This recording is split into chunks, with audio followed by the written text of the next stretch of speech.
So I've just returned from a week-long, my first solo backpacking trip to Hampi and Kishkindha, and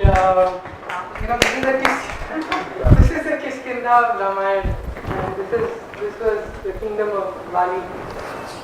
This is where Ram met Hanuman, and you could argue that all these places, Kishkindha and Panchvati, have been retrofitted into the Ramayana at a much later time, and that those guys could not have known the history of or the geography of this country. But Sanjeev in his book Land of Seven Rivers argues that Valmiki's evocative description of Hampi, how he describes it and how the place is, there is no way Valmiki could not have known that place firsthand, or either through traders or having seen it himself. Further, there is a sloth bear sanctuary just 30 kilometers from Hampi, and you might recall Jamwant, Hanuman's sloth bear friend. So there are too many sort of coincidences, if you like, for this story to be retrofitted or made up and all of this, right? And Sanjeev also argues that Hanuman could have been a Neolithic tribe, part of a Neolithic tribe, which could have used the monkey or the langur as a totem. And they need not be monkey-looking people. They could be forest dwellers, Van Nag. So, and LOSR, or Land of Seven Rivers, if I remember correctly, is dedicated to your kids, and you've written so that you may know where you came from. Yeah. And to be honest, that's the journey that this man sent me on, to find out and connect with the roots where I come from. And this was not the first trip. Last year I was in Cambodia, sitting on the footsteps of Angkor Thom, part of the Angkor Wat temples, and reading page 74 and reading about how Indian entrepreneurs, from India, from Bengal, traveled all over and spread the influence of very Indianized cultures, and spread Hindu Buddhist temples in Southeast Asia. So that's the effect of Sanjeev's storytelling on me. Sanjeev is the chief strategist, was the chief strategist and the managing director of Deutsche Bank, and he's one of the top economists in India. He's been involved in urban planning, yes, and one observation in one of his books is about India's inevitable urbanization. And in my last week, about 700-800 kilometers that I did in rickety Karnataka buses on small towns all over the place, starting with Hyderabad, actually in Telangana, from to Belgaum, I did not find any romantic ideal villages. I found thriving urban centers, dusty, honky, bustling with people. I found markets which were selling everything from farm equipment to modern kirana stores, and at the same time rural sabzi markets all alongside. So from really a very idealistic Gandhian go back to villages kind of narrative, Sanjeev has offered, at least for me, a very powerful narrative of India's economic rise after 1,000 years of decline, which incidentally is his first book, and I relished it, unputdownable. So his powerful storytelling and his uncanny ability to connect events which are separated by several millennia is really what has given me a renewed sense of purpose. And this event is, to be honest, an expression of that sort of sense of purpose. It was I really had to say this and not make it a formal introduction, Sanjeev. So over to you. Thank you, Rahul. Now I'll have to live up to it. Thank you very much. The topic of today is to what extent is Indian history really true? And the genesis of this really comes from a statement I often hear, particularly from educated people, that Indians are somehow an ahistorical people, i.e. that we do not we are sort of unique in the world and not caring about our past. That now this is a really astonishing accusation to make about what is arguably the world's oldest continuous civilization. Here are people who in normal conversation will throw up idioms and ideas and names and that appear in epics that are from the Iron Age. Every day, tens of millions of Hindus will chant the Gayatri Mantra, which was composed in a very ancient form of Vedic Sanskrit in the Bronze Age, depending on who you ask, between 3,500 and 5,000 years back. So clearly we are, if anything, a people obsessed with the past, obsessed with the continuity of our civilization, and it's something, it's a continuity that as we will discuss, we have bought with blood. So surely it is strange that we should be accused then of not having any interest in our history. If we were not interested, I wouldn't have been able to fill out this room at all. So what is the real problem? And I would argue the real problem is that intuitively we know that the history that we are taught, the history that is there in our textbooks, is actually false. And because we know intuitively that it is false, we tend not to have too much respect for it. So really, the issue really is, what extent is it false or by converse true? And the second question, of course, is then, how do we then begin to tell the story in the so-called correct way? Now, there are many reasons why our history has been mangled as it is presented to us today. And I will get into some of them, not all of them, because it will take way too long. But one of the very, very important reasons why our history is fundamentally flawed in the way it is presented to us is that it is not our history at all. It is really the history of foreign invaders. It is the history of the invaders writing the history of their invasions. And therefore, when you read Indian history, it is a long litany of battles that the Indians lost. So, think back to your history books that you have read or had to study at university or college or school, and it's about the 3 battles of Panipat. It's about the Battle of Plassey and the Battle of Buxar. But you never read anything about the battles that the Indians won. In fact, we won quite a lot of battles if you go back and dig up our history, for the very simple reason, we know that, for the very simple reason that we are still here. And we won this continuity of our civilization, as I pointed out, through spilling a lot of blood, and we won quite a lot of times. And that is why we continue to exist, because it was not as if those who invaded us did not try to forcibly change and dominate us.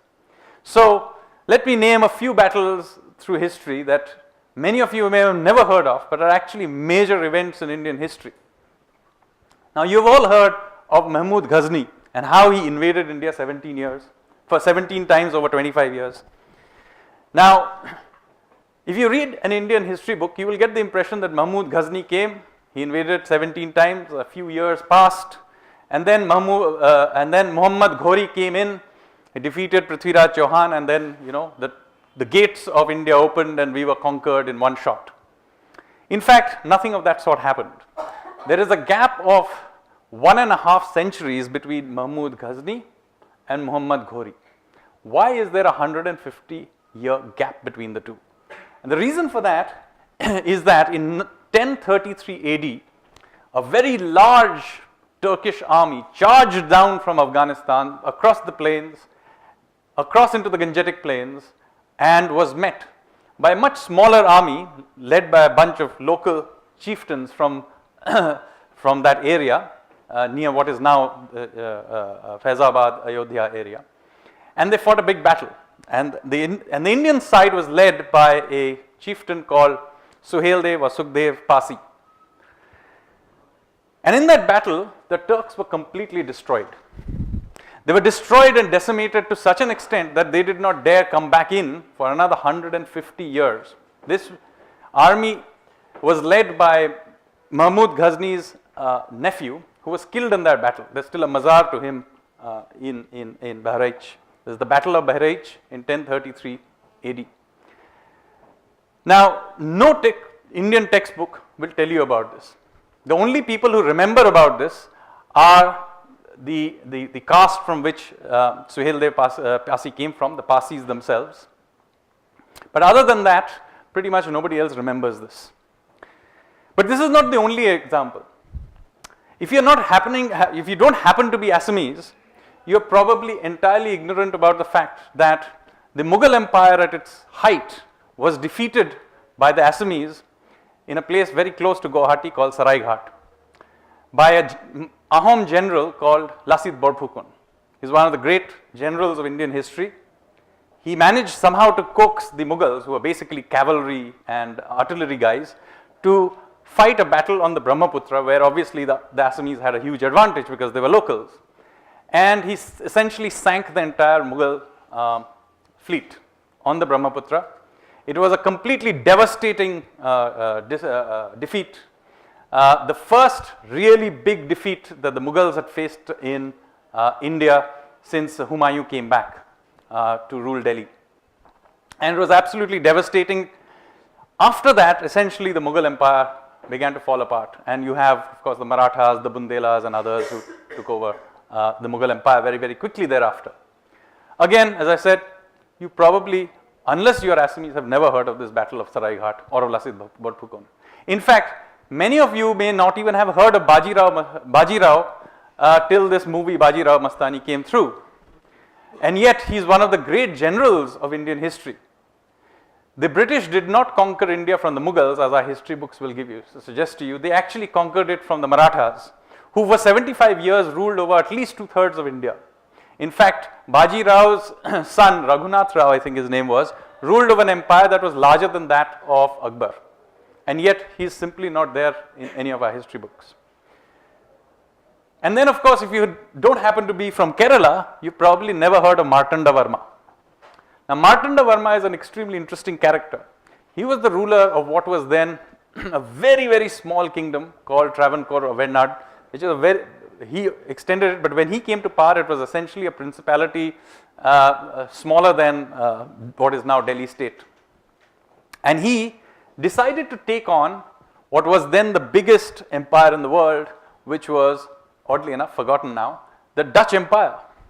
The Dutch were the most powerful maritime power in the early 18th century. They had already taken over what is now Indonesia, they had taken over Sri Lanka, and now they were attempting to take over India when they were confronted by this very tiny kingdom, the ruler called Martanda Varma, who defeated them in a battle in a place called Kolachal, which is just northwest of Kanyakumari. And if he hadn't defeated him, it's very likely that I would have been giving you this talk in Dutch. So, these are just a few of the very important characters in Indian history who are simply edited out of our history. Now, why is it the case? It is the case because, very simply, the foreign rulers who ruled over India for the last 800 years or so wrote history from their perspective, which is only naturally to be expected. They wrote history, but they wrote about, one, they edited out the bits where they were being defeated, so consequently those bits were underplayed, but they also layered and layered upon it their own ideas and thoughts and so on. And the depth to which this has now percolated even into our own consciousness is quite amazing. Now, it is not unusual for a conqueror, particularly a conquering culture, not just a conquering individual, but a conquering culture, to promote everything that came before them as the age of darkness or the age of Jahaliya. It is very, very common. And so, this is a phenomena that we should be too surprised about. And this happened by conquerors in many, many parts of the world. So, for example, when the British or the Europeans colonized Africa, one of the common stated storylines that they promoted was that before they turned up, there was essentially no culture, civilization, or anything anywhere in Africa. Now, there was some inconvenient evidence that kept popping up. One of this evidence against their storyline was the ruins of an ancient city called Great Zimbabwe, after which the country was later named. Now, this is a fairly extensive area with a stone city that, the remains of which were found, they were known about from at least the 16th century, but certainly by the 18th century, people were well aware of this. And because it was very inconvenient to the story that everything pre-colonial was the age of darkness, the story was built up that this city was built by somebody from outside, perhaps from the Eastern Mediterranean, essentially white-skinned people who came and built these cities and provided civilization to the locals. And this storyline was the official storyline all the way to when the apartheid regime in Rhodesia, which later became Zimbabwe, became free. Now, people will immediately notice the parallels between this storyline and the Aryan invasion theory. Essentially, the British and the Europeans, when they came to India and they took over this place, they couldn't make the case that there was no civilization here, which is what they did in Africa. So they made up this other story that while we may be new, there were another bunch of white-skinned chaps who came and gave you civilization 1,500 years in 1,500 BC. And guess what? So you shouldn't really mind the fact that we have taken over your country, because really speaking, we are latter-day Aryans and we are here to give you a software update. So the odd thing about this is that it was done fairly blatantly. There is no evidence of any invasion in any text. The earliest Rigvedic texts have no knowledge of Central Asia. They're basically concerned with southern Haryana. There is no archaeological evidence of this. There is no genetic evidence of any invasion. And yet, what is quite amazing is that we have continued to perpetuate this storyline in our own history. Now, before I go any further, one thing I do want to clarify is that I am not making the case here that everything good in Indian civilization is somehow indigenous. It's not. We have been enormously enriched by all kinds of things brought from outside, by traders and migrants who came peacefully, and even by invaders who came in. I mean, the Portuguese may have done all kinds of bad things under the Inquisition, but frankly, Indian food would be entirely unrecognizable without tomato, chilies, and other things that the Portuguese brought. And the British may have done all kinds of bad things like the Bengal famine of 1943 and various other famines and invasion and massacres. But the fact is, I'm giving a talk to you in English. Many of you will go back home and watch cricket and so on. So the point is, it is also true that while these invasions happened, our civilization is a result of many of the influences that came from outside. So I am not making a case here, let me clear, to make a case that somehow, there's some pure indigenous culture that we must try and revive. That is not at all my intention. It is also not my intention that Indian history needs to be told from a purely the perspective of a Hindu India or even the Dharmic India. Because the fact is that we have many interactions, and a large part of our civilization has been enriched by people who belong to faiths and ideas and cultures that have come from outside. But what I am making a case is that when we do talk about this multitudinous and very plural culture, we talk about it still from the perspective of the Indians, not the perspective of the invader. And let me explain how this would be. Let's take Islam, for example. Not many people realize that the second oldest mosque in the world is in India. It's the Cheruman Mosque in Kerala. It's about an hour and a half drive north of Kochi. This mosque was built by Arab traders who had been trading with India from 500-600 years earlier. So they were already very conversant with coming to India. And the very earliest Muslims, many of whom would have personally known the Prophet, came and built this mosque. This mosque was built while Muhammad was still in Medina. He had not yet conquered Mecca. Just think about it. This is how old that mosque is. Within that same area, with a short walk, are some very, very old Jewish synagogues. And in fact, Cochin even today has a shrinking but still existing Jewish community, which is the oldest continuous Jewish community in the world. Again, in generally the same area, there are Syrian Christians who, depending on whether you believe St. Thomas came to India or not, it is quite certain whether that this community is very, very old, which came here in at least by the 2nd century BC. So even if St. Thomas, that story is not true, they were certainly there from a very, very early stage. Many of their liturgy is written in Syriac, which is very close to the language in which Jesus Christ himself would have preached himself. So these are some of the oldest texts of Christianity. And now with the destruction of the Christian community in Iraq and Syria, I think one can make the fair case that they are now also the oldest continuous Christian community in the world. Now, this is just one state of Kerala. And even in fact, within that, this is just a few districts where this is true. So, the point I'm making is, they are also a part of our civilization, but yet our history books don't talk about them. They are much more interested in Alauddin Khilji and Babur and Ghazni. Because, as I pointed out to you, this is not about our history, it is about the history imposed on us from above.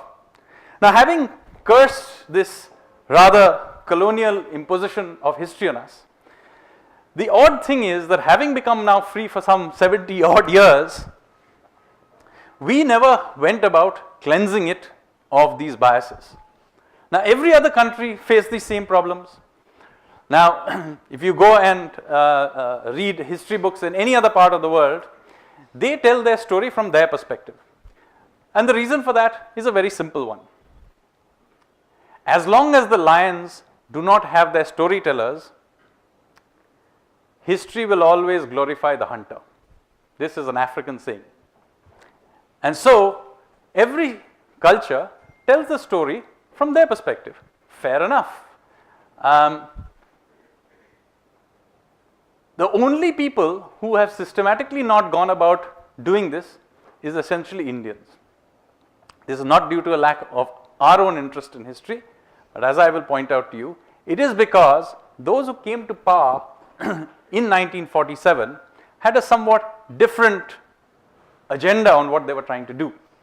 And to make my case, I'm just going to take up one example of a king called Ashoka, who all of you have read about. I'm taking a very simple case, relatively, I could say, unlike Tipu Sultan or many of the others which are controversial. I'm going to take a case where pretty much every book, every historian, every TV series is very clear that he was a good guy. And I'm going to show you that in fact, almost everything that we know about him is actually a lie. Now, let's start with, what do we know about Ashoka? We know for sure that he was not the designated heir of that of the Mauryan Empire. His father Bindusara wanted somebody else to become his heir. It happened to be that when Bindusara was ill and he died, the crown prince was away in Gandhar fighting some invaders, possibly Greeks who were coming in, and he was not in the capital. So Ashoka basically happened to be in the capital, and he took control of the capital, Pataliputra, and using Greek mercenaries, he murdered the crown prince when he came through to the gates of Pataliputra and possibly burnt him alive. Subsequent to this, Ashoka then actually massacred pretty much all the other male members of his family. The Buddhist texts say 99 brothers were killed. He also then carried out major massacres of pretty much all the other ministers, generals, etc., who may have opposed him. Now, having carried out all these great massacres, he left one person alive, which was his full brother Tissa, and every other male member of the family was essentially killed. Now, this bit is agreed upon by everybody. This bit is not the controversial bit. Now, it happened to be that the Mauryan kings, the Maurya family, was quite interesting in its religious beliefs. So the court, many of the court rituals that were done were possibly, very likely, continued to be of Vedic court rituals. But in their personal life, many of them had very eclectic tastes. So Chandragupta, who was the grandfather of Ashoka, possibly became a Jain monk in his later years. Bindusara was a proponent of a sect called the Ajivikas. The Ajivikas are no longer around. It's very likely they merged at some point with the Natha stream of Shaivism.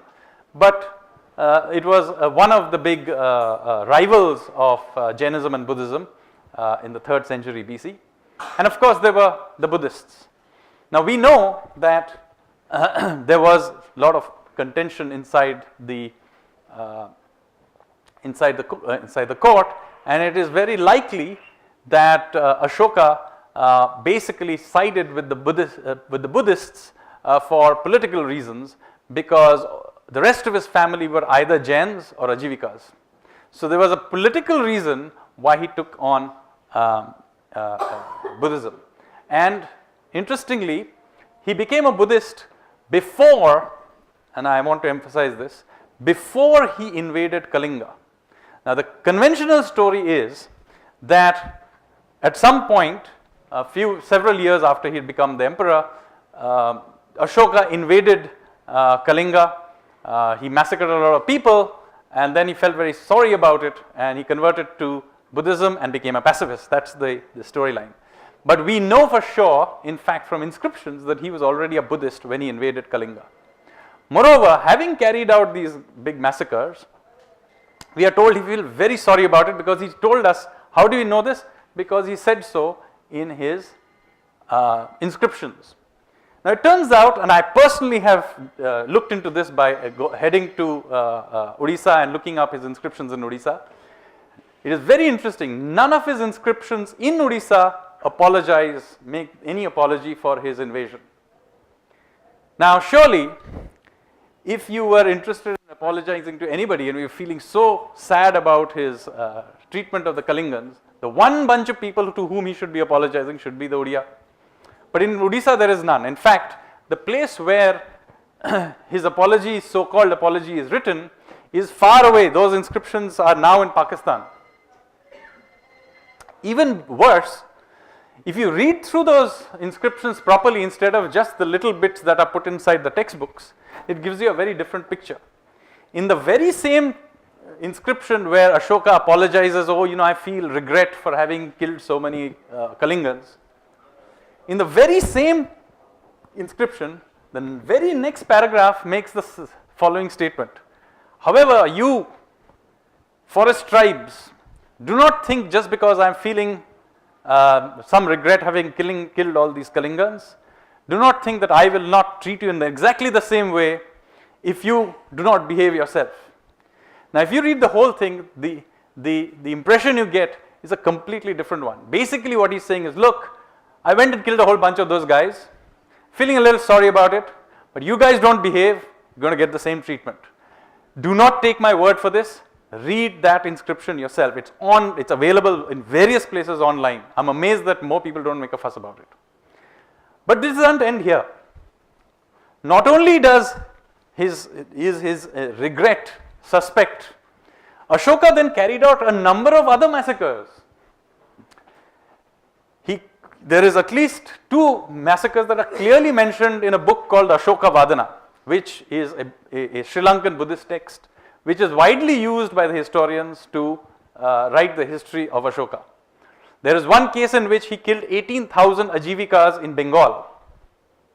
And there is another case which is quite scary is in modern context, is that there was a Jain who created a drawing of Buddha where he basically showed either a Buddha or a Buddhist bowing to a Jain Tirthankara.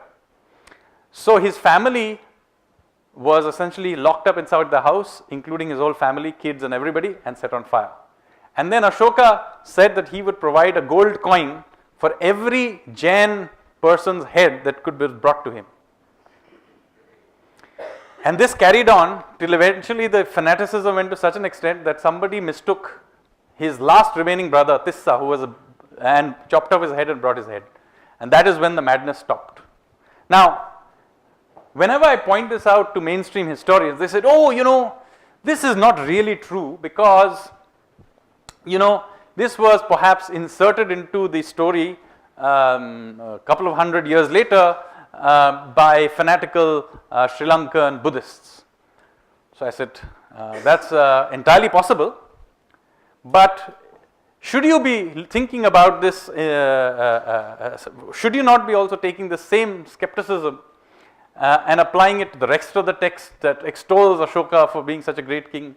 And in fact, the storyline that I have just laid out in front of you is based on exactly the same inscriptions and exactly the same texts that are used by mainstream historians, all of which incidentally are available online. Do not take my word for it. You can search this up all online. Now, of course, given the length of time and that has passed, it is entirely possible that my story is also just as weak as the one that is being taught in the mainstream, and I accept it. But the fact of the matter is, firstly, this whole story is based on very little evidence. Two, the evidence as it exists seems to support my story and not that of the mainstream. So, at the very least, why do not the mainstream historians mention that there is an alternative way of thinking about it?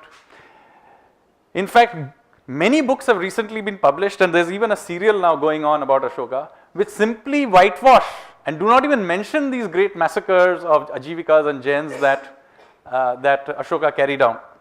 But there is even greater evidence of why Ashoka was not such a great chap. And that evidence is there in full display to anybody who bothers to visit Bhubaneswar. Just outside Bhubaneswar, there is a cave and a hill and a cave called Hathi Gumfa, where there is a inscription by a person called king called Kharavela. Kharavela was a Odia king who was a couple of generations after Ashoka. By this time, the empire of Ashoka had collapsed. Now, this is one important point here. Firstly, that Ashoka usurped an empire that existed and was functioning perfectly well. His empire collapsed while he was still alive. He was such a great king. Why did his kingdom collapse while he was still alive? And 2 generations later, Kalinga was actually free. And more interestingly is what Kharavela then says in his inscription. Kharavela says that I went to Pataliputra and I brought back the Jain idols that were taken away from us.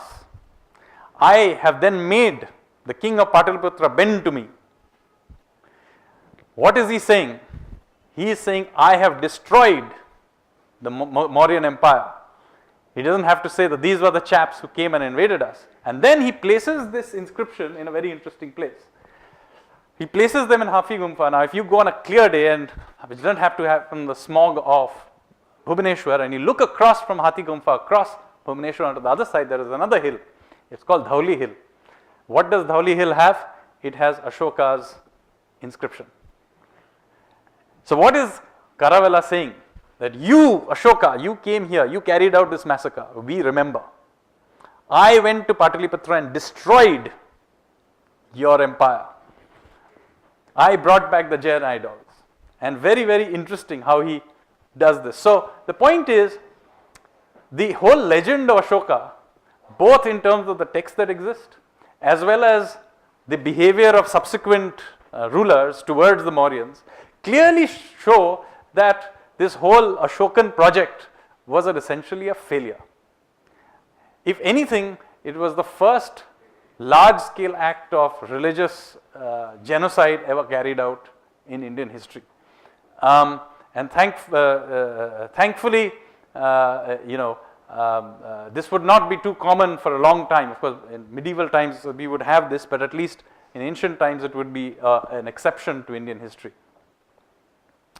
Now, I then began to dig into why on earth did we end up with this great story about Ashoka. It turns out that in the Indian tradition, Ashoka is not considered a great king. In fact, he was almost everything but forgotten in the Indian tradition, which is surely the best punishment that is possible to a king who wanted to perpetuate his myth. And he was rediscovered by the British in the 19th century by virtue of having figured out the Brahmi inscriptions that were left behind by Ashoka, because many people couldn't read it. So when they began to read those inscriptions, they suddenly discovered that there was this king somewhere out there. And Princip and others began to talk about this king, and then finally, after some effort, they figured out that it was this king called Ashoka who had put together these inscriptions. Now, in this context, it is quite interesting that it was the British who began to dig out the fact that even Ashoka existed. But his elevation to being the great is of even more recent origin. It goes back to no more than the 1920s or 1930s.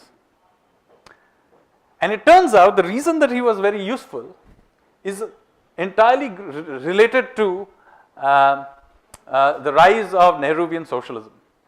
You see, when you were in the 1920s and especially in the 1930s, it became pretty clear that in not too much time, India would become a free country.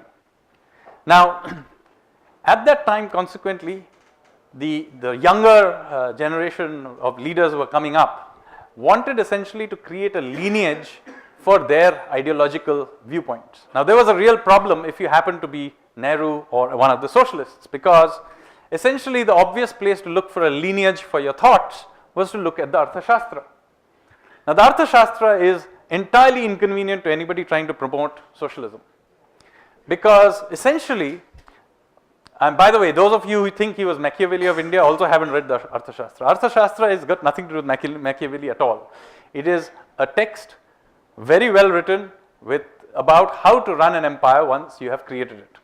And it was created by a guy who actually created one of the world's greatest empires. So, unlike Machiavelli, who was a small-time political advisor, Chanakya was a guy who set up a serious empire.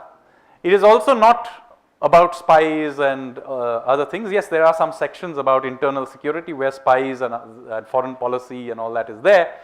But it also talks about municipal laws, it talks about taxation, it talks about all kinds of other issues that are related to how to run a kingdom. But the principles on which it is based is essentially what I would call a strong but limited state. What do I mean by a strong but limited state? So the Chanakyan state was essentially a state which concerned itself with the following activities: defense, internal security, infrastructure and municipal order, coinage, taxation, and some very broad big picture things. It was quite clearly not a welfarist state.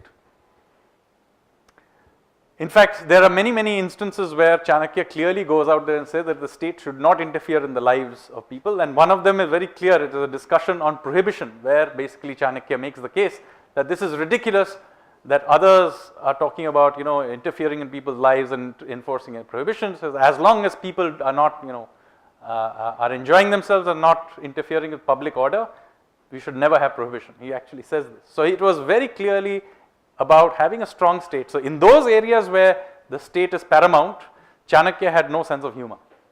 But he was also very clear that beyond those limited areas where the state was paramount, the state should not expand itself. So it was clearly not about interfering in people's lives. It's clearly not a welfarist state. Yes, the areas of intervention. Yes, if there is a natural calamity, the state should intervene. But that is not welfarism in any meaningful sense. It's emergency rescue work. Now, when Nehru and the socialists found this as an inconvenient fact, they began to look through Indian history and look for somebody who fitted their worldview. And that is when they came across Ashoka's nice inscriptions. And in those inscriptions, Ashoka continuously talks about how to interfere with people's lives. In fact, he creates an entire cadre of people called the Dharma Mahamantas, what we today would call the religious police. And he instructs people that you shall not have a peacock on Monday, have a pigeon on Thursday, you will not do this. And in fact, he literally goes all the way to say that all these officials that we have created, they are like, I have created them in the same way that a parent gives his children to a nanny, in the same way I have given you these. He literally talks about a nanny state. So it is, of course, if you happen to be a Fabian socialist, think it's a wonderful idea. So you dig out this character, dust him off from history, quietly hide all the massacres he did, and then you present him Ashoka the Great. And essentially, this is the history of Ashoka.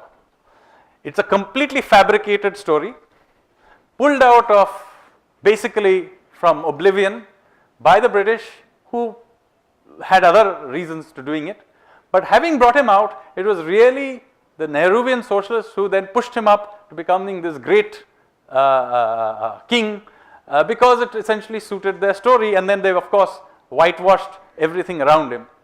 Now, I've spoken for quite some time right now, but the point I've been trying to make so far is that a very large part of our history that we read is actually bunkum.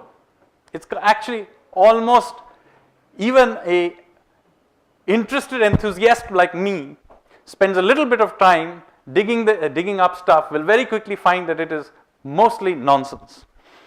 Now, this of course means that our history needs to be written. Whether professional historians do it or amateurs do it, I don't know, but it is the case that we now need to get on with the job of digging up our own history, telling it from our own perspective. Because if we do not do this, the tragedy will be that it will be done for us by others, for their own agenda. So now the good news is that travel is much easier. Much of the material is now available either online or you can simply buy it off Amazon. So it is no longer so easy to simply fool everybody all the time. And so one of the things I am doing as my own agenda is to begin to actually dig up some of these things and begin to present it to people like you, and to show you that how ridiculous some of these assertions of our history books are. In fact, I have this point about Ashoka I actually wrote about 2 months ago in an article which I published and went viral on the net. Many of you may have actually read it, and it's quite amusing that the magazine that published it then went and contacted some of the leading authorities on Maurya in India and asked them to write a rebut. And on every single case, the response they got, he said, you know what he's saying is, it's a tricky issue. Now, when mainstream historians say that they cannot respond to complete undermining of everything they've written by saying that it's a tricky issue, it suggests to me that maybe I'm onto something. So with that, I'm going to stop, and I'm happy to answer Q&A. Thanks. Yes? Good evening, sir. As you have told about how history has been written in our 1,000 years, how our invaders imposed their history on us. So currently in India, what happens is there are conflicting ideologies. So whatever government comes in power, whosoever has the charge, so they try to write history from their own perspective. Yes. So there are 29 states. Every state can have their own type of history books. Yep. So some people are reading, one perspective, and the other people are reading other perspective. So it is, so it's not uniting India. Moreover, it's dividing India on the basis of how they perceive ideas. So how do you take it? Like how we can create a mainstream research, dispassionate research about the true history? One thing, let it be very clear that all history is written from some perspective. Now, all I'm arguing is that two things. One is that there is no particular reason why we should spend 70 years after independence, we should be reading history from a colonial perspective or the perspective of a certain dynasty. We should have an Indian perspective. It will still be a perspective, but it will at least be a perspective at least more broadly in sync with which is our story. Of course, that story will be from, you are saying that it should be entirely free of bias. Maybe not, but it will be our bias. Why is that a bad thing? It's not, number one. Number two, however, even if we do tell our own story from our perspective, it is very important that at least we make sure that we stick to the evidence. Now, one of the biggest problems of Indian history writing is that most people don't even bother with the evidence. And it's quite astonishing that in fact it comes across even more clearly in my new book that I'm writing on the Indian Ocean. I have actually discovered that most of the Indian historians essentially hang out in various talking shops in Delhi and have not visited most of the major sites that they are writing about. It is absolutely astonishing. I've talked about many of the places like Muziris, which is a major port in Kerala. I was amazed that I was one of the very, very few people who actually goes and visits many of these sites. Similarly, when I talked about Kharavela and other things, there is actually the place where the Ashoka attacked the capital of Kalinga, which was called Toshali, and completely destroyed it.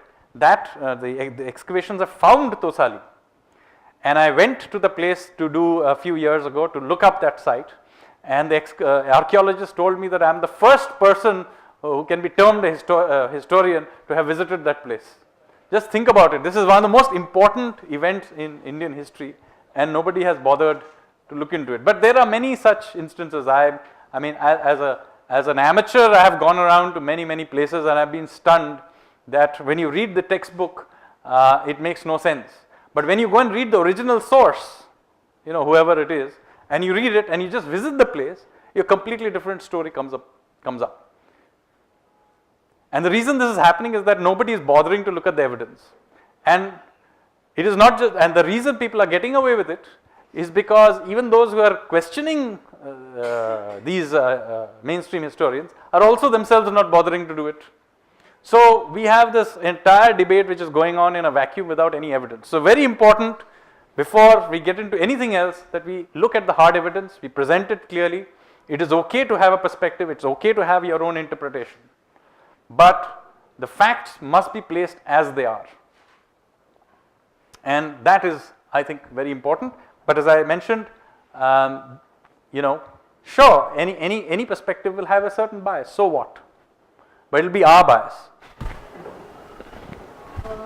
So I had a few questions. Yes. The first I want to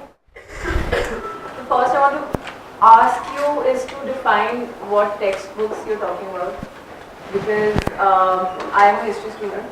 I study in Delhi University, and more or less the information that you gave out on Ashoka, it is available. There is a book by Upinder Singh. I hope you've read it. Yes. And that's the standard textbook. Yeah, that's the standard textbook. That's the most, it's the book that gives out on the surface, and it has a lot of information that you... Yes, so now let me tell you. First of all, most of the history people read, you are a history MA student or maybe, right? Most of the people who read history is going to basically get it from their school textbooks. The school textbooks, which is 99% of what they learned about, say, Ashoka, does not contain all of this, number one, right? Why not?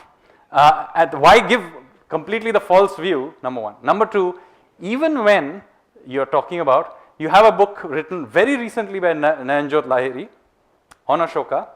She does not at all bring any of this out. Incidentally, she does not get into Ashoka Vadana at all. I have read this book, I have it with me. I haven't brought it here. But she does not bring it out. Why? I would be at least have some respect if she talked about it and say, okay, I have this view on the matter, it's just fine. But to have used the Ashoka Vadana and then to have left out the critical bits where Ashoka is clearly shown to be a tyrant is just astonishing.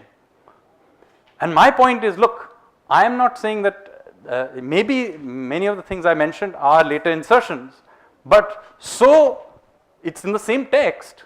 Why not take your same skepticism to the whole text? Second was, what is the Indian perspective that you think that should be added? And It is whatever we write. We are Indians, we shall write it, no? no, because as a history student, we get to read about a lot of schools Yeah, in history. that's fine. We get to read the Marxist school. Yes. We get to read the Orientalist school. We get to read a lot of schools because even if you're talking about the British school, Yes. there were paternalists, there were Orientalists, Yes. and there were people like Metcalfe and there were people like Monroe, and they all wrote about it. And you can't really say that there is one body of text which is the British school. No, of course I'm simplifying for word purposes, I'm aware of that. And just like that, just as it was in the British, you can't really say because we get to read a lot of history books right now. Yes. And on the same issue, we have differing opinions, and that will always be. Because No, that's fine, that's fair enough. always going Yes. to be different. So my objection largely is to twofold. One is that the evidence is very often simply ignored or hidden, which is actually a lie. So I have no problem with interpretation. My first point is that a lot of the evidence is deliberately, and I gave you the example of Ashoka. There's just one example, I can give you lots more. Till recently, till people dug up stuff on Tipu Sultan. I mean, he was being turned up as a national hero. So clearly, there is one problem with evidence, which is simply systematically presented to preserve. Yeah, archaeology, texts, whatever it is. Yeah, so it can be text also, whatever it is. Whatever the evidence is, it can be genetics also. Whatever the evidence is, the hard evidence has to be presented. If you're an honest historian, you should present then you can interpret what you want. So the first problem is simply that there's a great amount of dishonesty in not presenting the evidence. The second point of the matter is, yes, there are different schools of thought even within the Marxists and so on. But you see, what has happened and systematically happened, and you will appreciate this, that a few schools of thought have definitely heavily dominated the discussion. You cannot deny that, number one. Number two, there are many layers of things that are embedded into our history which we simply accept without really getting discussions about. Much of it is simply, yeah, we do not, and I just gave you the example. Our interactions with Islam is always presented as great invasion. Why not about trade? Why is there not greater discussion? Indian influence on Southeast Asia, but in fact also huge amount of Southeast Asian influence on India. There is a lot of evidence of this. I live in Southeast Asia, there's evidence everywhere, but no history book talks about it. What level of history books are we talking about? The first point I made was about school level textbooks, which I said essentially do not even get into this, right? They basically given. Level physics textbooks similarly don't get into. No, maybe they don't. No, maybe they don't, but they do not start up by saying, we will now talk about the sun going around the earth, and then we will move on to the earth going around the sun. Right? So they do not have actual lies embedded there. They may not tell you the full extent of the facts, but they do not have embedded lies there. The point I'm making about the Indian textbooks are that the school textbooks have embedded lies in them. Yes. One of the reasons cited by these eminent historians is that if they are being presented a true fact, there will be some unrest socially and politically. That is the reason they have, and I have actually heard this in one of the history congress last year. This might create some kind of unrest in public in general. No, why not just present the facts? What is the problem with presenting the facts? They are the facts. Otherwise, let's say that's not a history. It is basically some. So the point I'm making is interpretation is one thing. At least let's start with being honest about the facts. No, of course there was an invasion. It's basically clearly obvious. Now you're never going to have. You see, in every country, before you have peace, you have, even for example, you take other multicultural societies like South Africa, which happened very recently. Went through apartheid and became non-apartheid. They had something called the Truth and Reconciliation Committee, and they went through a whole process of truth telling. Everybody after the end of it say, this is what happened. Let's be frank, this is what happened. So unless you are at least honest about your own past, then why are we even bothering with it? Then let us not complain that Indians are not interested in the history, because at the end of it we know Even if we do not know it, cannot articulate it, the average person knows that this is a lie. And consequently, they don't care about it. And another acquisition, most of the time, is you are going to add Hindutva history on all other people. What do you mean? My point is, let us have an honest discussion about what the facts are. Then different people, you can have a Hindutva history as well. If you can have a Marxist history, how is a Hindutva history, first of all, any worse than a Marxist history or any other? Everybody has right to opinion. They do not have a right to their facts. So, at the very least, the facts need to be told clearly. After that, different people can have their opinions, and I think let 1,000 different opinions flourish. It's okay. Personally, from what I've seen, usually, it's not a question on the facts that creates these differences. Well, actually it is. No, some of it is pure lies. I just gave you the example of. There was, Babur came to India in 1526, he conquered India and he became whatever he became. And the Mughals became whatever they became. Why did he do that? It has been presented in various manners. No, but he's very clearly, this is the point I'm making, why he did it. Let's take why he did it. In the Babarnama, he clearly tells us why he did it.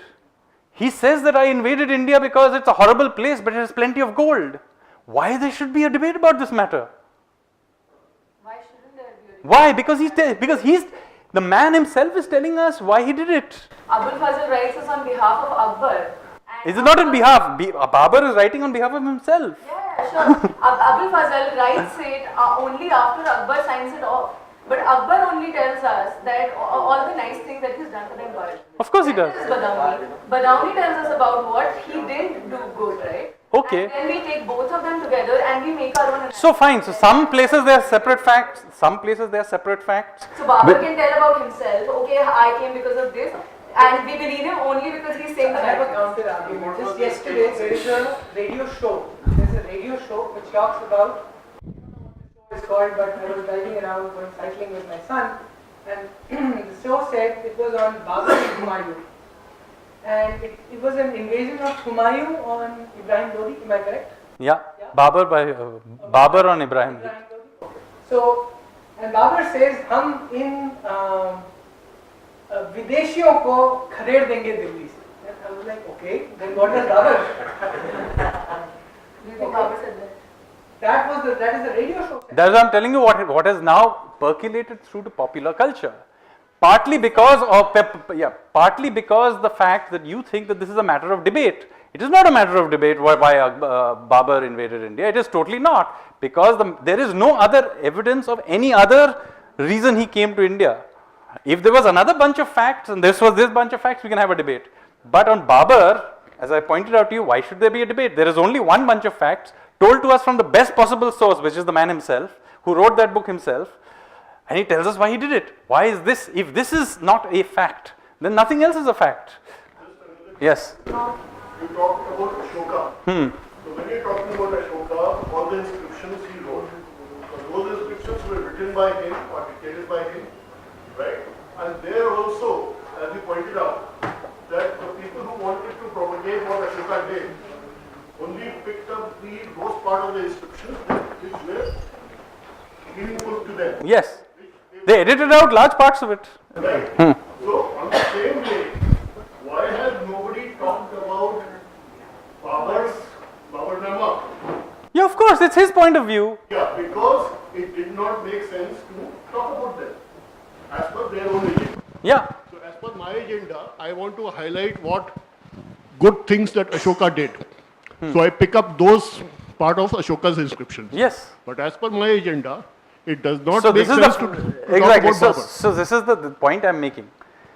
It is okay to have any opinion, but you have no right to your own facts. Correct. You have right to your own opinion only, but you cannot change the facts. So the first point and most important point I want to make is that at least let us be honest about the facts as best we know it. Secondly, yes, you can have interpretations. Let us be clear that everything in the textbook is an interpretation, and there are different interpretations. Let all those interpretations be put in there. So when, for example, there is a discussion these days about revision of textbooks, and people will say that it will be used as a excuse to introduce right-wing lies into the text. Now my view would be that is no excuse for leaving left-wing and colonial lies in the text, right? So my view is the only way you can deal with this problem is the following way. First of all, clearly state what are your sources and what are the facts. Okay? Once you have stated what the clear facts are, then you say that these above facts can be interpreted to tell this story, this story, this story. At least give some.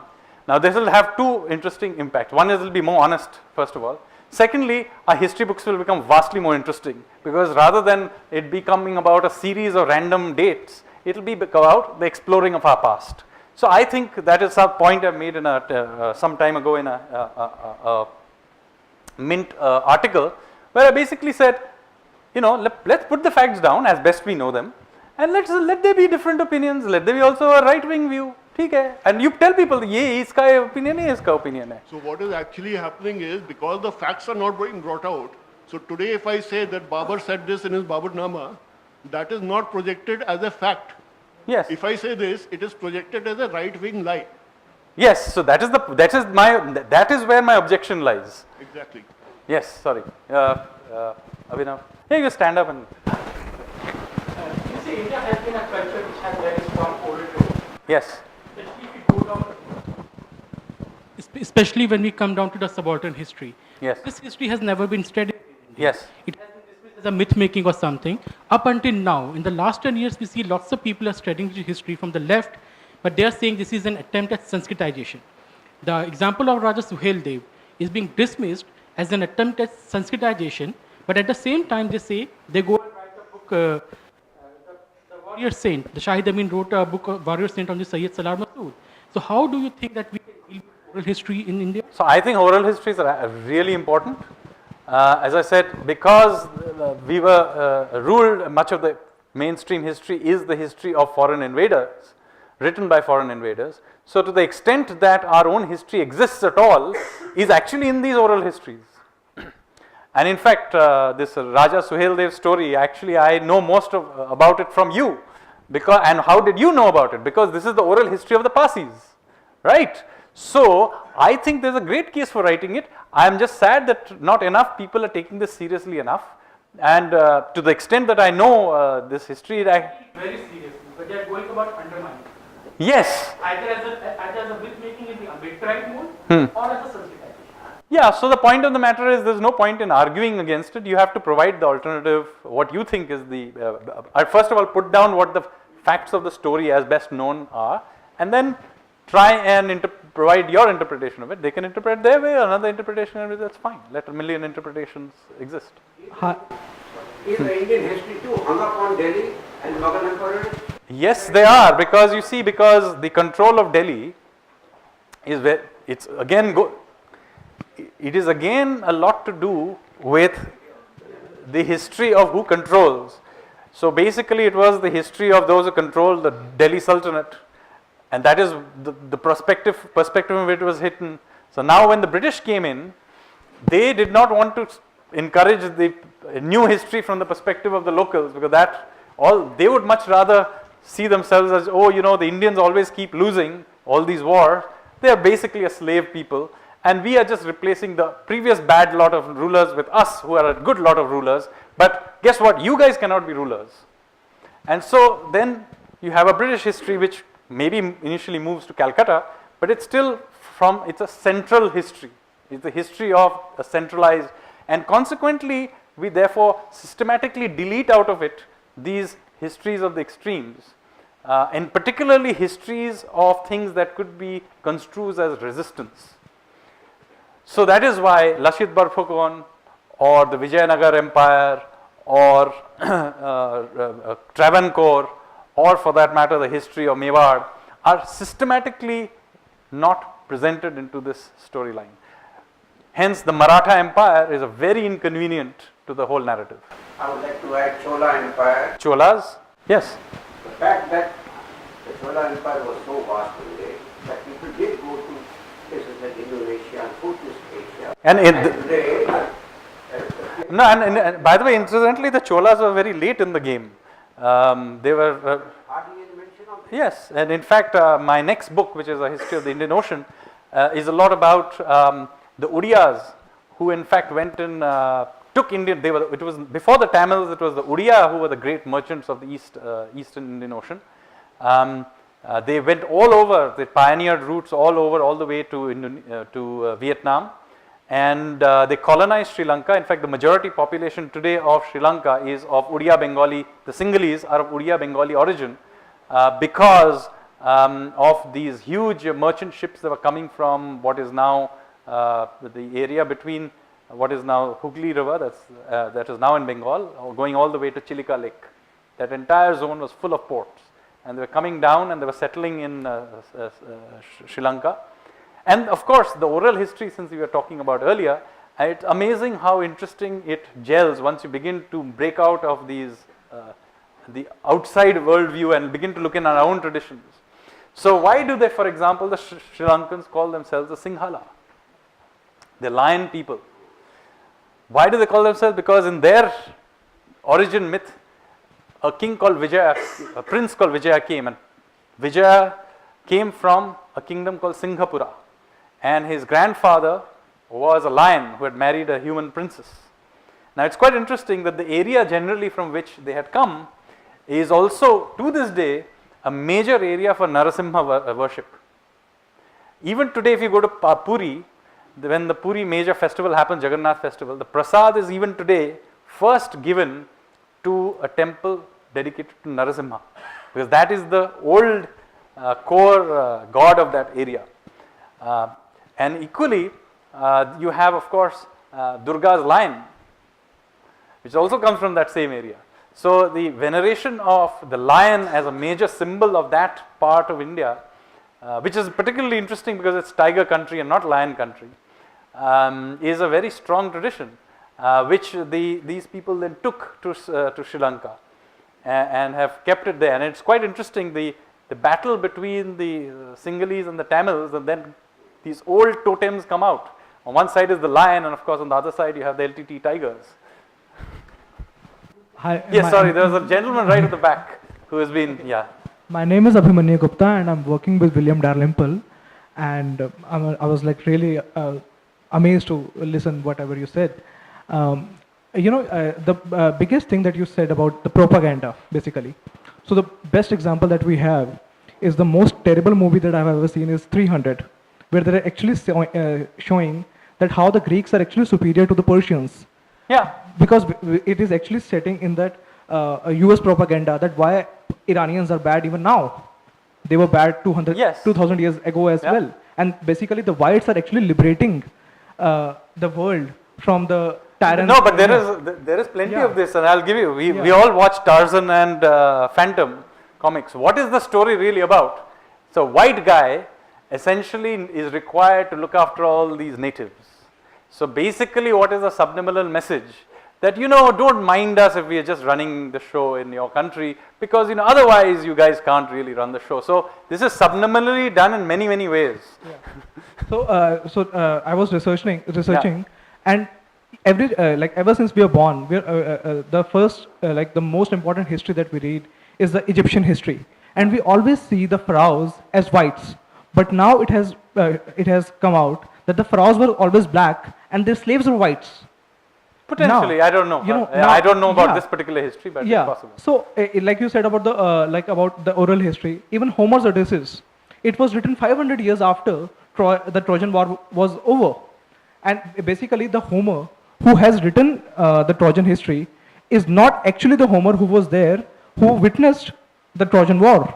Entirely possible. I don't know enough about this, but I can tell you that there is a lot of this even in Indian history. Just to give you an example, since I was talking about the Aryan invasion theory, the history was that they came in horses with iron weapons and they went through. It turns out that iron is an Indian invention, and the earliest place in the world where iron is systematically used is not even in northern India, it's actually in and around the Godavari belt. In fact, the oldest, recently they found 2200 BC iron inside Hyderabad University campus They have discovered iron weapons and all kinds of iron things.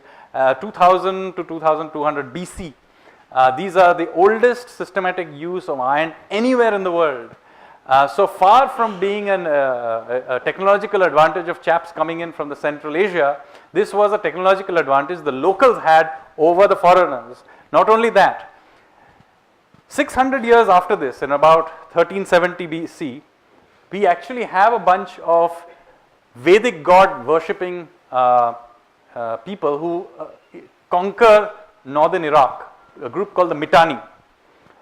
And the Mitanni not only worship Vedic gods, they also incidentally introduce an Indian technology, iron.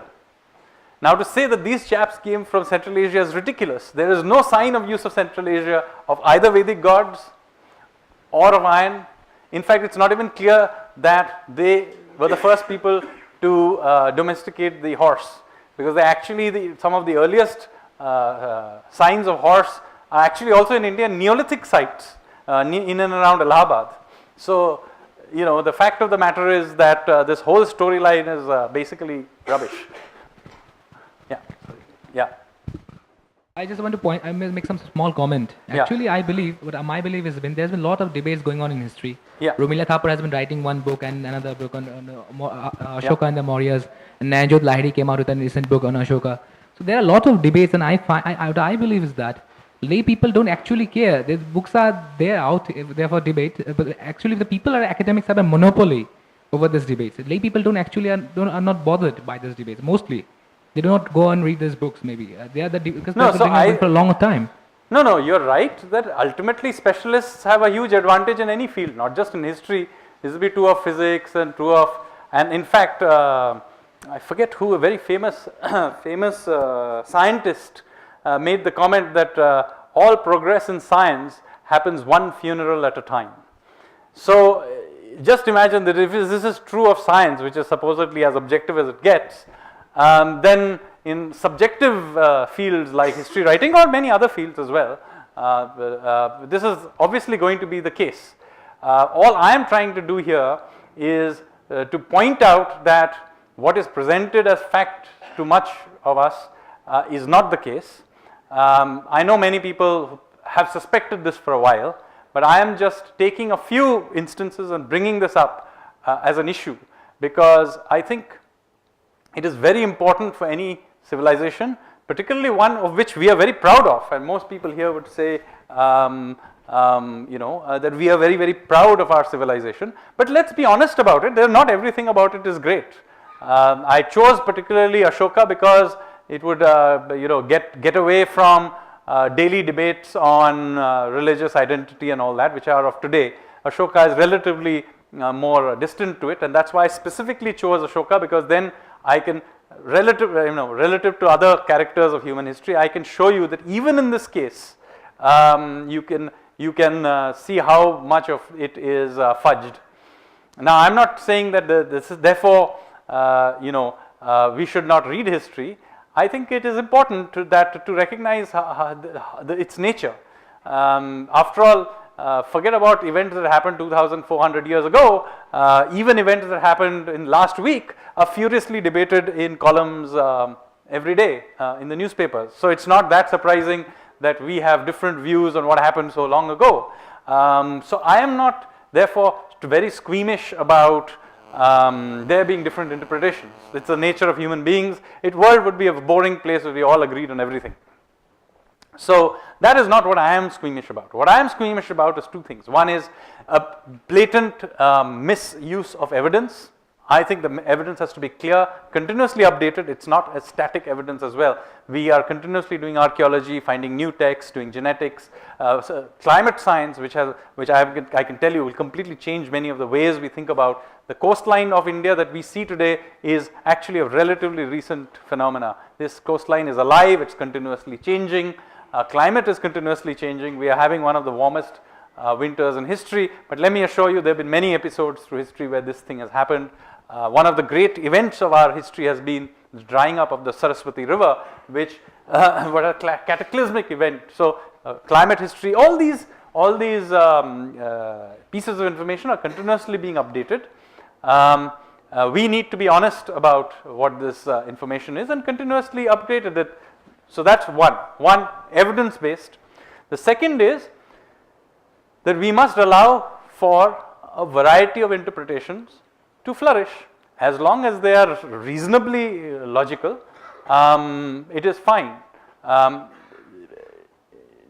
My objection mainly is to the monopolization of this narrative by a relatively small group of people for blatantly political objectives that have continued to happen till this day. Now, I made this big hoo-ha about Nehru. There are people here who may be great admirers of Nehru. That is perfectly fine. But I have made my case of why I think he did it.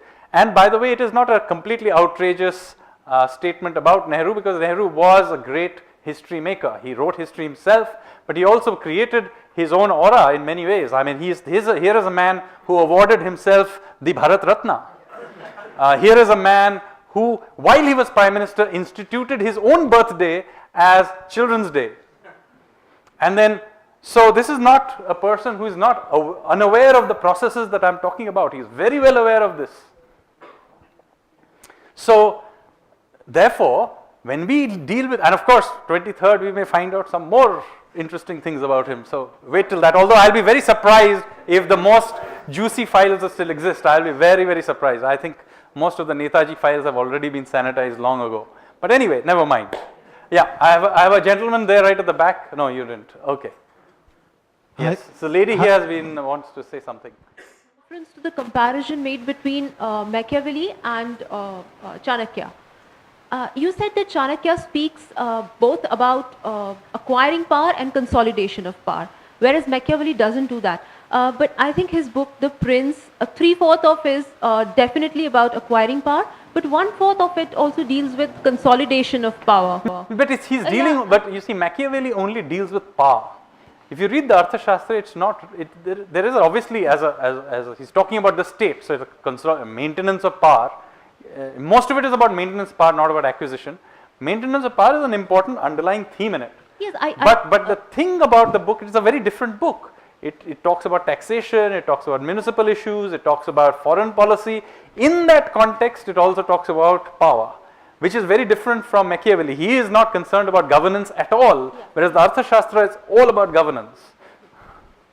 Yeah, that could have been for a lot of reasons, I feel, and No, they may be different. So all I'm saying is that Machiavelli and Chanakya being equated is ridiculous, because obviously any book written on statecraft is about power, but they're totally different books written by totally different levels of people. One guy is a small-time advisor to a small kingdom in Italy. Here is the creator of one of the greatest empires in human history, not just in Indian history. And then the book is a much more sophisticated book about governance and all kinds of other things. Machiavelli is basically about court intrigue. I'm from political science, and I find it quite ridiculous when Chanakya is referred to as the Indian Machiavelli. Yeah. It has always baffled me a lot. Yeah, because why should he be called it's Indian like, Machiavelli? Yeah, it's like, exactly. So, it's like being... No, Khalid and Shakespeare, at least they're at this thing level. But here, they are not even at the same level. It's like calling Tendulkar after some Ranji level player. Another is that in Jharkhand, a lot of excavations are happening and a lot of things are being discovered. Monoliths have been discovered in past 1 year. But nothing of, no sort of discussion is happening around that, not even in the historical, Well, some of it, to be fair, is very young, so we don't know what it means. Yeah. But some of it is very interesting from a different perspective, which is one of the things that I've made earlier, is the issue about iron. It is very clear now that iron was an Indian innovation. And the use of iron spread not only was it an Indian innovation, it is a central South Indian innovation, basically Jharkhand, Godavari, that kind of zone. Yeah, so which continuously fits interestingly with our own view of history, which is there in the epics. Now, if you look at the epics, I'm not looking at the historicity of the events themselves, but the general description of the world that I'm talking about, one, the geography, but also if you look at it, the very powerful kingdoms in the epics are not in the northwest as the Aryan invasion theory would let you suggest. Who are the great powerful empires of, say, the Mahabharata? It is Magad, Jarasandha's Magad. He's powerful enough to drive even Krishna away to go to Gujarat. Who is the powerful kingdom of he's in southern, actually, the Rakshasas of Ravan. The Rakshasas are from central India. Incidentally, they are not from Sri Lanka. It was Kuber who went to Sri Lanka and set up an empire, and he shifted his capital there. They are basically Central Asian, Central Indians, and they are Bhargavas, in fact. Even to this day, the Bhargavas of Madhya Pradesh consider Ravan to be one of their own. So they are Brahmins from Central India. So it turns out to be a major area of activity, and it turns out that they had, their iron was clearly something that was heavily used in this part of the world, and it fits in with our own view of history. So even if the storyline is make-believe, it is, even people who are writing epics are usually placing it in the context of their times. So the places they are talking about are real. Even today, modern fiction writers write about real places, and very often, consequently, through those writings, you can tell what the social context was. For example, it's quite clear that northeast India had a matrilineal system, even in ancient times. Those who have read about Ulupi or Chitrangada and so on. So many of these things are the social contexts can be discerned from the texts. In fact, they have a goddess named Panthobi, and Panthobi, they say that since Hinduism came later to them, the Meitei community of Manipur, they say that we still celebrate Panthobi, and Panthobi, the way Panthobi dresses and the way she looks is quite similar to Durga. It's very possible, similar. but The colors, the hair, everything. You see, there's a lot of things going back and forth. Migrations, again, a point that I will make in my next book is that Indian history is written as if there is some sort of a pipeline from Central Asia that goes to North India, then goes to South India, and maybe a little bit goes to Southeast Asia. That is totally not how you see Indian history, particularly when you begin to take a maritime view of it. Okay, there were enormous migrations into India and in and out from the east. So many of the tribes of eastern and central eastern India are actually of Southeast Asian origin. I mean, I'm not just talking about the ones that now still look Oriental, like the Khasis and so on, but even the Santals, the language, the Munda languages are actually all related to Khmer, which is Cambodian.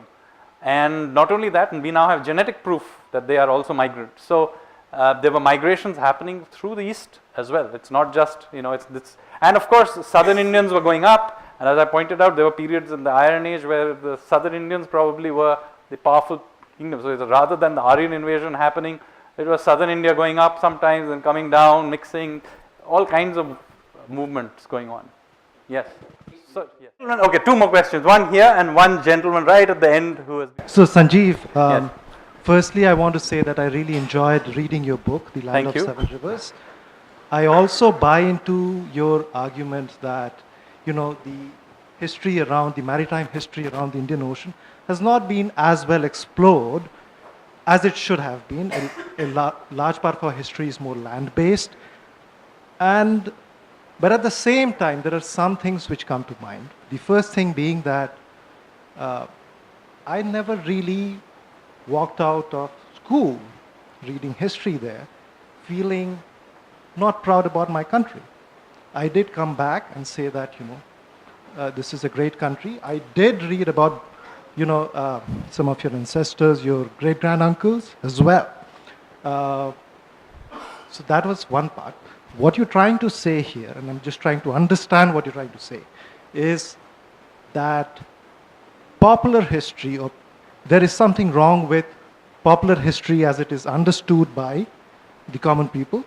But are you also, in some ways, questioning academic history here, or history as it's taught in colleges and in graduate school? I'm etc.? certainly questioning our general impressions of history. I am questioning a lot of the textbook history that we generally read particularly in high school, because most of us will not become history students.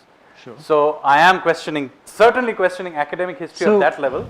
Okay. And even and here I also do question a large part of what is taught even in universities, because, I will come to it, a lot of it is, while yes, somewhere in there you can find all of this, but the way the questions in the text, in the test papers are put up, the bits that are emphasized, it's all much more subtly done in a way that it ends up in a certain, only in one certain dhara. So what you're essentially suggesting towards is some larger conspiracy here.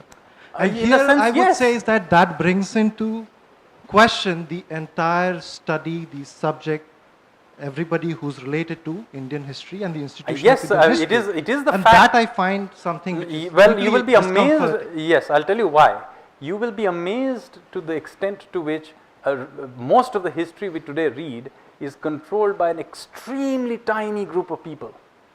And I will not go into the long debate on this because I want to finish this discussion. But it will not require you too much time to look into this to discover. In fact, it's a tiny cabal who systematically have kept out for almost 7 decades alternative views of history. In relatively recent times, people like Upinder, who are somewhat more open-minded, have brought in some of these facts. But really, Dr. Upinder Singh, if anything, is an exception to this rule. People like Nayanjot Lahiri, for example, I just gave the book on Ashoka. She's written a book on Ashoka using the Ashoka Vadana as one of the key texts in that, and simply does not mention many of the dubious things. I mean, I would have been at least thought that it was worth mentioning some of the facts that do not go along with her narrative. But what you're here quoting is an anecdote to sort of color the entire No, of course, I'm just giving, right? I can't give you whole statistics Exactly. of it, but there are plenty of this. I mean, and this is even worse when non-Indians, there are some history writing that are appalling. I mean, there's a book on Ashoka. I'm just sticking on Ashoka because otherwise we'll go into all kinds of different things. So, just on Ashoka, one person, this thing. There's a book written by a gentleman called Charles Allen. Okay, I don't know if anybody have read this book by Charles Allen on Ashoka. Now, it's quite interesting. 90% of that book has nothing to do with Ashoka. Most of the book is about how wonderful the Europeans were to have rediscovered a king who the Indians had forgotten.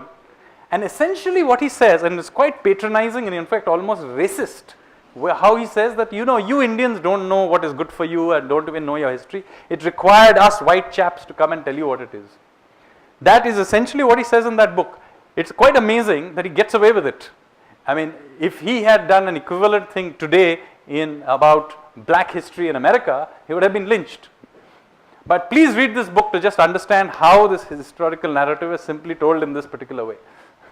Sure. One final question, and this is related to the issue that you raised about Fabian socialism and how it might have colored how we see Ashoka. But that might be the case. Okay, let me grant you as much. But what about the Aryan invasion theory? And there are reasons why the Aryan invasion theory was in vogue at certain points in time, and we can have differing views on that. But Bai would say, for example, Nehru and his cabal sort of propound the Aryan invasion theory when, while it might have been socialistic, it was also deeply nationalist. We were talking about a new country emerging at that point in time. Yes. So what happened is that in exchange for not messing with existing history, because that was not their focus, they were trying to insert things that were of importance to them. So this was one, not important. Secondly, it is quite interesting, I began to look into this, is that they continued to perpetuate certain myths which were colonial era. For one of them being that the Indians never had a sense of being a country. Okay, now I have actually, Land of Seven Rivers brought this out very clearly. Indians for a very long time had a sense of being a civilizational nation. Maybe not quite a political nation, but a civilizational nation. We have had I'll just finish, let me finish this. Had a sense of this. Incidentally, this is true of many other countries, it's not unique to India. The Chinese have for a very long time had a sense of being a civilization. The Greeks fought with each other all the time, but they had a very clear sense of being a civilizational nation. And every time the Persians turned up, they united. So the fact is that we have also similarly had a sense of being a civilizational nation for a long time. Yet, this is actually systematically downplayed in our textbooks till very recently. And not only that, as a corollary to it, the idea that Hinduism, for example, is not a religion. Now, why get into this? Because it again serves a purpose. After all, if a nation has existed for thousands of years, you cannot have a father of the nation, particularly not one in 20th century. You cannot have the Chacha of the nation. You see, so it has got a lot to do with the politics of it by simply perpetuating a previous thing, because it continues to serve a certain purpose. No, but there's a perfect example of what you say. Sorry to butt in, but how we choose also which white voice we want to hear. We want to hear Wendy Doniger, but we don't want to hear Diana Eck, who's the head of the... Or Will Duran. Or Will Duran. But even, Diana Eck is still living, practicing, and heads the Divinity Department of Theology at Howard, whose wonderful book, India, Sacred Geography, talks about how, and she uses the example of Simon Sharma there, on how through the footsteps of pilgrims, the boundaries of India and the borders of India, the landscape borders of India are perfectly depicted for thousands of years.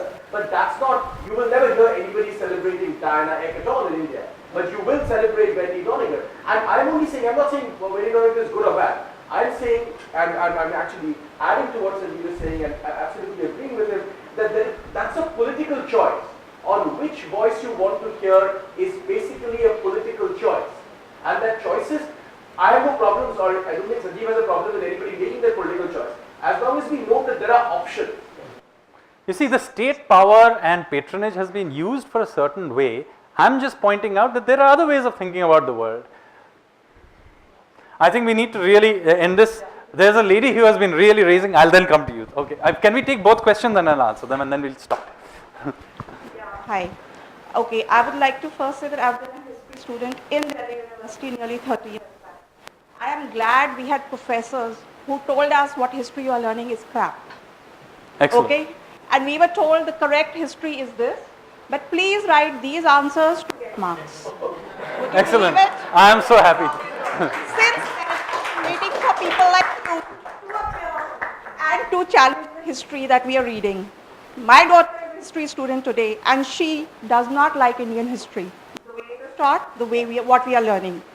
She wants it to be, she prefers German, she prefers, the Greek history, the Roman history, the Egyptian history, because they are actually rooted in their culture and they tell the history the way it was by those people. So she, if I tell her today she's missed something, she's going to howl because she would have loved to be here and attend this session. Because hopefully she will become a history student in the future. Hopefully also a history writer, because we need somebody to write those new histories. And yes, and she is interested in writing, so I really would have liked her to be here, but we will follow up on this because Rahul is a Mossa. Okay, so I have a gentleman there. I just wanted to ask one thing. Yeah. I'm saying you are doing amazing work and I really applaud it from the core of my heart. I want to know what are the challenges you are facing here, because I'm sure you are. I'll tell you the challenge. The main challenge I face is the fact that I do this for entertainment. I am an economist by profession. I also design cities, and I have 2 or 3 other things I do. This I happen to do on the side, and I don't have time. I fund everything I do, so I don't have the challenges others have, which is they need. If you're an academic, you need grants and all that. I fund everything. No, I'm talking in terms No, I'll explain what my problem. No, so I have no problem with. No, it makes no difference. You see, what I have done is I bypass them. I write popular history. Yeah. I sell many more books than all of them combined, and so it makes no difference to me at all. My problem is simply writing enough of it. Right. I don't need grants. I don't need anything. I simply don't have time to write the stuff I know. I'm writing a book which will come out in August. I've already written another one because which will come out, but that's not history, that's something else, that's fiction. And I also am doing other professions. So my real problem is I need an army of young people like your daughter to take up some of these subjects. I can give them really interesting stuff, tell them where to find the material. I simply do not have mind space to write. I'll get it to you. Yeah, that's what I need. That's my main 99% of my problem. Yeah. I'm an engineer by profession. So you did a good task of this, telling us that there has been exclusions in history. Some events has been excluded from this academics. And simultaneously you told that in the 1947, what we adopted was not an Indian perspective, that was some socialist perspective. My first question is why socialism cannot be an Indian perspective first? Can be. But you mentioned that was my Indian objection my objection is to it being an exclusive view. After all, there are not all Indians are socialist, not all Indians believe in Nehru. So my problem essentially is the systematic use of state control and state patronage to essentially perpetuate a certain line of history that suited a certain political class. I am not saying that history books should now be changed and everything should now have the Sangh perspective of history or whatever it is. I am saying that be honest about the facts, and those facts incidentally keep evolving because we find out more things about it, and to tell people that given these facts, this is very likely, these are the 2 or 3 things that possibly happened. 1, it will make history a lot more interesting. 2, it will be a lot more honest.